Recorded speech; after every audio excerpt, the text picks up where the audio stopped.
अस्सलाम वालेकुम स्टूडेंट्स। जी बच्चे, आज हम पढ़ेंगे मसल्स के मुतालिक।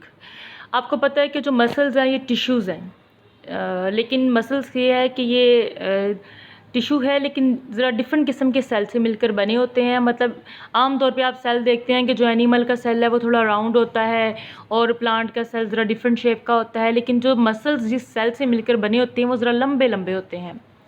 तो सेल अपने टिश्यू के एतबार से थोड़ी बहुत चेंजिंग कर लेता है। तो इसके जो सेल्स हैं इसको हम मसल फाइबर भी बोलते हैं, यानी मसल के जो सेल्स हैं जिन सेल से मिलकर ये बने होते हैं उसे मसल फाइबर भी बोलते हैं। मसल के सेल तो ये मिलके मसल्स बना देते हैं जो लंबे लंबे धागोनुमा होते हैं और यानी फाइबर्स की सूरत में होते हैं। और इसके अलावा जो मसल्स हैं वो स्पेशल किस्म की प्रोटीन जिसे एक्टिन एंड मायोसिन कहते हैं उससे मिलकर बने हुए होते हैं। तो हमारी जिसको हम तफसील से इसका स्ट्रक्चर भी पढ़ेंगे। तो हमारी बॉडी के अंदर मतलब 3 किस्म के सेल्स पाए जाते हैं। ये आपके सामने हैं cardiac muscles, smooth muscles and skeletal muscles. तो बच्चे तीनों का कंपैरिजन भी आ जाता है, डिफरेंस भी आ जाता है, या सेपरेटली भी पूछ लेते हैं कि व्हाट आर कार्डिक मसल्स वगैरह। ये मैं आपको तफसील से बता रही हूँ। जो कार्डिक मसल्स है ये हार्ट में पाए जाते हैं, सिर्फ और सिर्फ ये फर्स्ट पॉइंट आप देखो, दिल में पाए जाते हैं। बस दिल के अंदर जितने भी मसल्स होते हैं उसे कार्डिक मसल्स कहते हैं। जो स्केलेटल मसल्स हैं ये ऐसे मसल्स होते हैं जो कि बोन्स के साथ यानी हड्डियों के साथ अटैच होते हैं और इनकी वजह से जो हड्डियाँ होती हैं वो मूव करती हैं। स्मूथ मसल्स बॉडी के विजरल पार्ट्स, सॉफ्ट पार्ट्स हो गए हैं, जैसे स्टमक हो गया है, स्टमक की मूवमेंट होती है ना, वो पेरिस्टालसिस वगैरह। तो इस किस्म की जो मूव और स्मॉल इंटेस्टाइन हो गई है, लिवर है, इस किस्म के जो सॉफ्ट पार्ट होते हैं जैसे कैपिलरीज की दीवारों में भी होते हैं, वहाँ पर पाए जाते हैं। अब जो कार्डिक मसल्स हैं ये इनवॉलंटरी मूवमेंट की वजह बनते हैं। आप चाह के भी कभी दिल की धड़कन को रोक नहीं सकते हैं, या रोक सकते हैं? नहीं रोक सकते हैं, क्योंकि इनवॉलंटरी है, ये हमारी कंट्रोल में नहीं है कि हम हार्ट बीट रोक रहे हैं, इनकी मूवमेंट हमारे कंट्रोल में नहीं है। ये जो नर्वस सिस्टम है जो होता है, ऑटोनोमस नर्वस सिस्टम जो है, मतलब नर्वस सिस्टम के कंट्रोल में होती है, हम चाह के भी इनको रोक नहीं सकते। स्केलेटल मसल्स जो होते हैं ये वॉलंटरी होते हैं, मतलब ये हमारी कंट्रोल में होते हैं, हम अपनी मर्ज़ी से मूव करते हैं, चलते हैं, बाजुओं को मूव करते हैं, हड्डियों को, यानी जो मूवमेंट होती है सारी हमारी अपनी मर्ज़ी से होती है, हम चाहें तो मूव करें नहीं, तो ये वॉलंटरी है। इसी तरह जो स्मूथ मसल्स है, सेकंड पॉइंट में मैं आपको बता रही हूँ, ये भी क्या होते हैं, ये भी इनवॉलंटरी होते हैं। अब आप चाहें कि स्टमक थोड़ी देर के लिए रोक दें भी, ये जो डाइजेस्टिव सिस्टम के अंदर पेरिस्टालसिस हो रही है ना हो, तो आप नहीं कर सकते। इसी तरह जो कैपिलरीज हैं उनके अंदर ब्लड का फ्लो, इनके कंट्रैक्शन रिलैक्सेशन से वैसोकंस्ट्रिक्शन, डायलेशन वगैरह जो होती है, इनको भी आप अपनी मर्ज़ी से कंट्रोल नहीं करते, ये भी नर्वस सिस्टम के कंट्रोल में ही होता है। तो ये भी आपके कंट्रोल में नहीं है, ये भी इनवॉलंटरी है। जो कार्डिक मसल्स है इसका काम क्या होता है, डेफिनेटली इसके ये कंट्रैक्ट रिलैक्स करते हैं तो ब्लड, जो हार्ट है ब्लड को पंप करता है। इसी तरह जो स्केलेटल मसल्स है इनका काम होता है फिजिकल मूवमेंट, चलना उठना बैठना, वजन उठाना, बाजुओं को हरकत देना वगैरह वगैरह। स्मूथ मसल जो है ये डिफरेंट फंक्शन परफॉर्म करते हैं, जैसे डाइजेस्टिव सिस्टम के अंदर ये खुराक की आगे मूवमेंट की वजह बनते हैं, इसी तरीके से कैपिलरीज के अंदर ब्लड के फ्लो की वजह बनते हैं। तो इनके इनके ऑर्गन के हिसाब से डिफरेंट फंक्शंस होते हैं। अगर आप कार्डिक मसल्स को देखें तो ये ब्रांच्ड होते हैं और कनेक्टेड बाय, और जहाँ पर एक सेल का दूसरे सेल से मतलब होता है तो वहाँ के दरमियान में एक डिस्क होती है, मौजूद होती है। जब हम स्केलेटल मसल का स्ट्रक्चर पढ़ेंगे ना तो उसमें आपको बताएंगे कि कार्डिक में कहाँ पे जो थी डिस्क थी। बहरहाल जब ये लंबे लंबे मसल है ना तो एक मसल दूसरे मसल के, एक सेल, मैंने आपको कहा था मसल के सेल को फाइबर बोलते हैं, तो एक जब दूसरे के साथ कनेक्ट होता है तो उनके जोड़ के पॉइंट पर एक डिस्क सी पाई जाती है जिसे इंटरकलेटेड डिस्क होती है, और हर एक सेल के अंदर एक ही न्यूक्लियस होता है। जबकि स्केलेटल मसल के अंदर लॉन्ग है, इनकी शेप सिलेंड्रिकल होती है और ये मल्टी न्यूक्लिएटेड होते हैं, यानी एक सेल के अंदर काफ़ी ज़्यादा न्यूक्लियस होते हैं।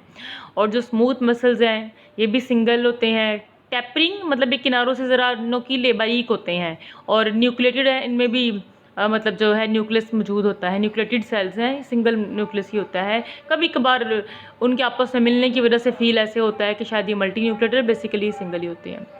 कार्डिक मसल जो है इसके अंदर मैनी मायोफिब्रिल्स इन ऑर्डरली अरेंज। मायोफिब्रिल्स क्या होते हैं बच्चे, ये अभी जो स्ट्रक्चर में आप तफसील से पढ़ेंगे, अभी सिर्फ आप ये याद रखें कि मसल के सेल के अंदर लंबे लंबे से मज़ीद धागे स्ट्रक्चर होते हैं जिसे मायोफिब्रिल्स कहते हैं, मज़ीद यानी प्रोटीन होती है जिसे मायोफिब्रिल्स कहते हैं।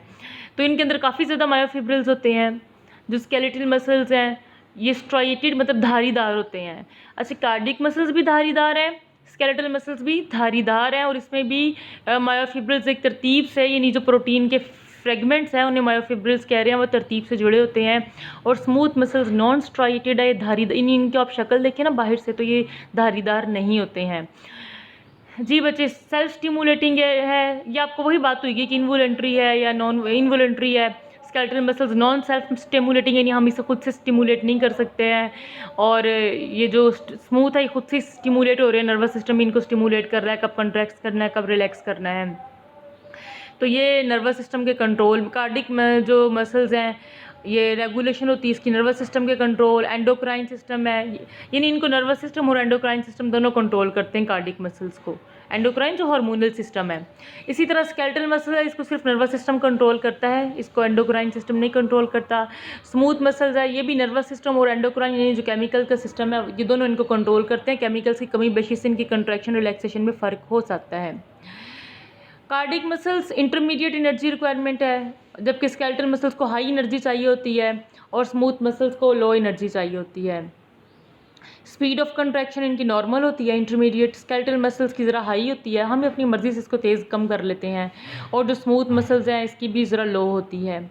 और ये कार्डिक मसल्स रिदमिक कंट्रैक्शन करते हैं। स्केलेटल तो हमारे कंट्रोल में है ना, हम इसके मतलब रिदमिक नहीं, हम जैसे चाहे कंट्रोल कर ले। अलबत्ता स्मूथ भी रिदमिक ही करते हैं, पेरिस्टाल्सिस इसकी एक मिसाल है। और cardiac muscles strength increase with stretching, यानी स्ट्रेचिंग से इनकी स्ट्रेंथ में इजाफा होता है, इनकी भी होता है तकरीबन ये।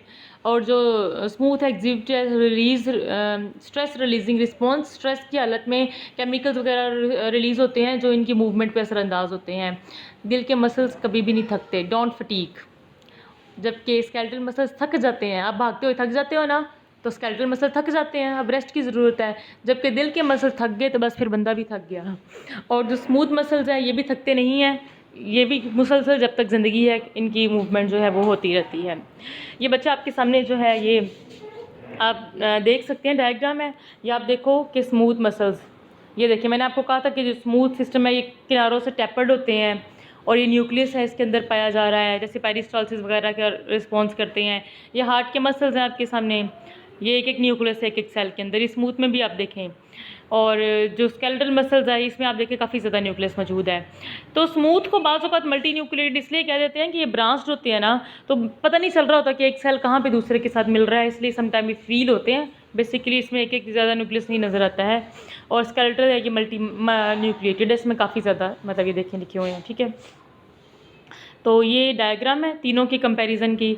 अच्छा, अब हमने तफसील से पढ़ना है, तीनों मसल हमने पढ़ लिए, लेकिन जिसका स्ट्रक्चर ज़्यादा तफसील से पढ़ना है वो है स्केलेटल मसल। ये है स्केलेटल मसल, किसी भी समझ लें किसी भी हिस्से के अंदर, यानी जो बोन के साथ अटैच मसल्स है स्केलेटल मसल्स है, स्केलेटन के साथ अटैच मसल्स है। ये एक मसल है, ये मसल के अंदर आप देखो बड़े बड़े बंडल पाए जा रहे हैं। एक पेरीमाइसियम, एक ये जो मेम्ब्रेन्स है इसके अंदर देख रहे हो ना, ये दरमियान में ब्लड वेजल्स भी हैं। उस बंडल के अंदर मज़ीद छोटे छोटे बंडल है, ये एक बंडल उन्होंने फिर निकाला हुआ है जिसे मसल फाइबर कह रहे हैं। मैंने आपको कहा था ना कि जो मसल है, मसल जिस सेल से मिलकर बना होता है, हम आम तौर पे उससे सेल नहीं फाइबर कहते हैं, सेल भी कह सकते हैं लेकिन मसल फाइबर बोलते हैं क्योंकि वो लंबे लंबे होते हैं। हालांकि आम सेल ऐसा नहीं होता एनिमल का। ये देखो उन्होंने एक दरमियान से एक निकाला हुआ है, ठीक है, मसल।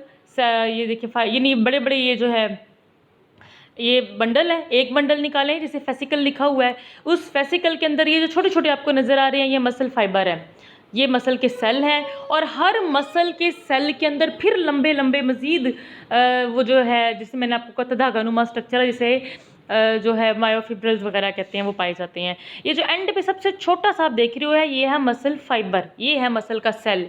इस मसल सेल के अंदर फिर फर्दर काफ़ी ज़्यादा लंबे लंबे से धागानुमा स्ट्रक्चर होंगे, लंबे लंबे प्रोटीन के, जिसे मायोफिब्रिल कहेंगे। तो इसका जस्ट मैंने आपको जनरल स्केच दिया, इसकी तफसील हम नेक्स्ट पढ़ेंगे इंशाल्लाह ताला। आप कोशिश करें इनको ड्रा करने की।